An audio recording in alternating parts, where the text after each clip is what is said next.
So I've been on this comedy training course, and I said to my mate, John Burns, is somewhere around here? It's down here. I said, huh? Up the back.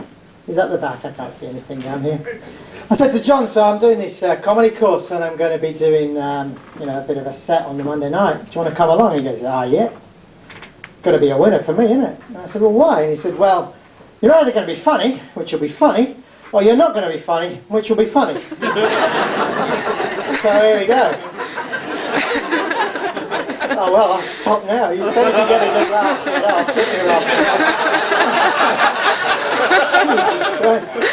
Anyway, I've been travelling for the last 18 months. I don't really live anywhere. I've just been literally travelling. And I've been travelling with my girlfriend. She's a lovely, sweet, gentle, beautiful, calm, patient woman. She's just sat here. I went out on a trip just recently to Europe. I said, are you going to come on this trip? And she said, well, no, next time I get on a fucking plane, I'm going on holiday, mate. So that was the last time she didn't want to come on that one. Well, I love planes, you can see. I love my planes. I love bikes as well. You know, those little, especially those pedal bikes, especially those really little pedal bikes. And I remember really loving those when I was about 5 years old. I used to really love them. I remember when I was a little kid, found this really big road. It was like 50 metres across. About 2 kilometres long. It had lights like these along the side. It had these fellas waving like that. And it was great. I'd be paddling along, going like that, and there's these fucking warplanes going past me. And I was just paddling along, loving this. Anyway, these guys picked me up and took me off, and I went somewhere. I don't remember what happened after that. But my dad says that they still talk about the time they closed RAF Wittering down for war games with their Harrier jump jets because some little twat was pedalling down on his little tractor. It's actually a true story as well. Anyway, obviously I grew up in a military family, because you would do, otherwise you don't really get to pedal around on Harrier jump jet runways. But in military, they love their acronyms, you know, they love their DSO and BEM and LAC and SAC and all these other acronyms. When I first moved to Maroubra, actually, a couple of years ago, I had a sailor friend who lived down there, and he knew all these acronyms. And we sat watching, looking out over the horizon, and there's this ship out there. And I said, yeah, Stu, is that a military ship then? He goes, yeah. I said, what is it? He goes, oh, it's an FBS. I said, oh, right. FBS? He goes, yeah. Do you know what that? I thought you were military. You don't know what that means? I said, no, I don't know what that means. What is it? He said, oh, FBS. It's a fucking big ship, you twat. So I guess that's what all the other acronyms. My dad, he's just the same. He loved his acronyms. Actually, he was a bit of a bastard, really. He really did love his acronyms. So my middle names are actually Harold and Ian.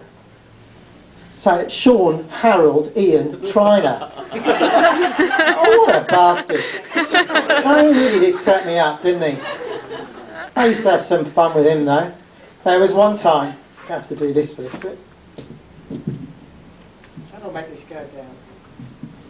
No, I'm a short answer. Still, I used to wind him up, so to be fair. One time, what I used to like to do when I was a kid, I used to like to get a plug and half pull it out the wall and just tap with this teaspoon. I used to tap. See what happened? Nothing happened. I don't know what all the fuss was about. Nothing would happen. And one day, bang! There's 2 fucking great big holes out the teaspoon. My hair's like this. There's smoke coming out. I'm like, oh shit, I'm at the other side of the kitchen going, oh, what the fuck? I'm going, oh shit, am I in trouble? So I go upstairs. I say, oh, Dad, I'm really sorry, but I think my fingers must have been wet when I pulled the plug out. And I seem to have caused it to fuse. So my dad says, oh, don't worry, son. It's all right. So I go off to school. Anyway, now can you keep that plug for me? It's quite important. Anyway, I go off to school. Oh, but before I go to school, I bury the teaspoon in the garden, thinking that'll be all right. Anyway, Dad gets up, goes downstairs, goes into the kitchen. He goes, what the fuck? Because where the plug unit used to be, there's just this big black hole. What the hell is going on? Anyway, he then goes through the garage to flick the fuse box. So he goes in there. There's no fucking fuse box. There's just this big, bloody, great big black hole with pieces of glass and metal and shit all over. And he's like, ah. He gets a bit suspicious. And for some reason, which I'll never know, he went into the garden and found the buried teaspoon. It's a true story. And you know what? It was really unlucky because that day at school was show and tell. Yeah, you're right, the fucker. He brought in, he showed the spoon, and he told him what a fuckwit I was. He always built me up well. So I left home as soon as I could. Anyway, I left home as soon as I could, and I got onto this sort of road show over the last 18 months, and basically still am just living in hotels. So I'm in a hotel here in Sydney. And it's just like all these other hotels, they're all the same. But the good thing about hotels is they, without any doubt, all of them, they care about the environment, don't they? You know what I mean? How do you know they care about the environment? Yeah. Please, we care about the environment. If you do, please reuse your towels. You know, you fucking sanctimonious bastards. Especially when you're on this, what used to be pristine, beautiful wetland with a triple-breasted tree frog and completely wiped out with their 18-hole golf course. You know, we're really sorry about destroying this natural habitat, but please reuse the towels if you care about the environment, fuckers. The other thing about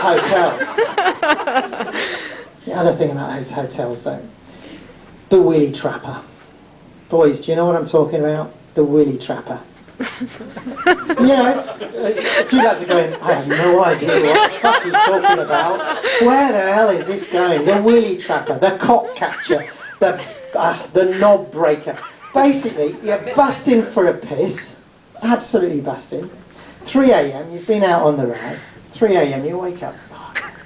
You're in an unfamiliar hotel. So you go in, you open one door.